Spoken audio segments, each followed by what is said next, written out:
સુંદરપુરીજી મહારાજ, ચમનપુરીજી મહારાજ અને ઉજમપુરીજી મહારાજ અને ચેતનગરજી મહારાજ એ તો બે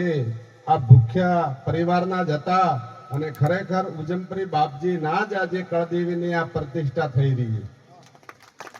આજે જોનમ જોનો ઓરડાની અંદર પ્રતિષ્ઠા થઈ રહી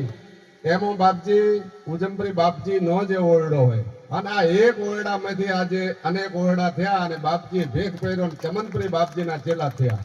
ચમનપુરી બાપજીના ચેલા થયા પછી આ કિંમત ગામથી ભૂખ્યા પરિવાર અહીંયા આવ્યો અને આ નકળાંગનો પાઠ ચમનપુરી બાપજીને હાથે ત્યારે તો કઈક એવો હતો નહીં પણ પિત્તળના ઘોડા અને લકડાનો પાઠ હતો. આ ચમનપુરી બાપજી સ્થાપના કરેલી અને આજે એમની પણ પ્રગતિ થઈ અને એમણે પણ મંદિરની પણ પ્રગતિ કરી. એવા આપણે નકળાંગ ભગવાનને પણ યાદ કરીએ અને ચમનપુરી બાપજીને પણ યાદ કરે. અને આ જે ઉજમપુરી બાપજીના હું એક પરિવાર સાથે આ પરિવારને પણ આશીર્વાદ આપો કે તમારી પણ પેઢીની અંદર એક ઉજમપુરીજી મહારાજ પણ એક મહાન સિદ્ધ થયા, વચન સિદ્ધ થયા અને આ જગ્યાની અંદર ખરેખર ખૂબ સેવા કરી અને જ્યારે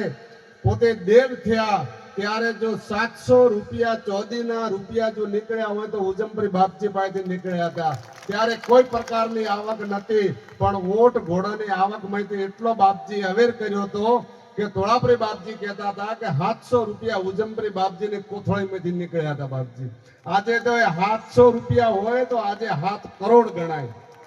તો પરમ પૂજ્ય સિદ્ધ પરમ પૂજનીય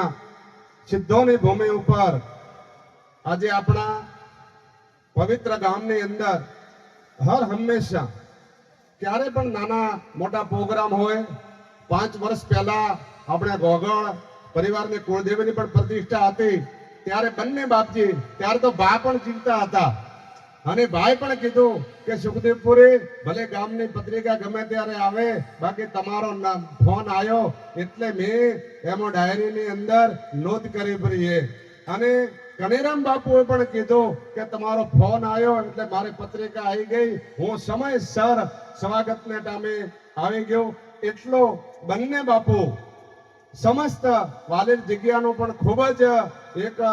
માન રાખે અને જ્યારે જ્યારે તોળાપુરી બાપજીને તો એમના ગુરુ ભાઈ તરીકે કે એક વરિષ્ઠ તરીકે માનતા હતા અને આજે પણ એવો જ સંબંધ નિભાવી રહ્યા કે જ્યારે જ્યારે મારો ફોન હશે ત્યારે કીધું કે તમારું બધું આમંત્રણ આવી ગયું અને જ્યારે જ્યારે મને સમય આ પ્રજ્ઞાની અંદર આપ્યો હશે, ગામની અંદર આપ્યો હશે કે વાલીર જગ્યાના પ્રસંગની અંદર આપ્યો હશે ત્યારે દુધરેજ બાપુ અને વાળીનાથ બાપુ હર હંમેશા અહીંયા હાજરી આપી એ બદલ હું પણ એમનો ખૂબ ખૂબ આભારી છું. તો આજે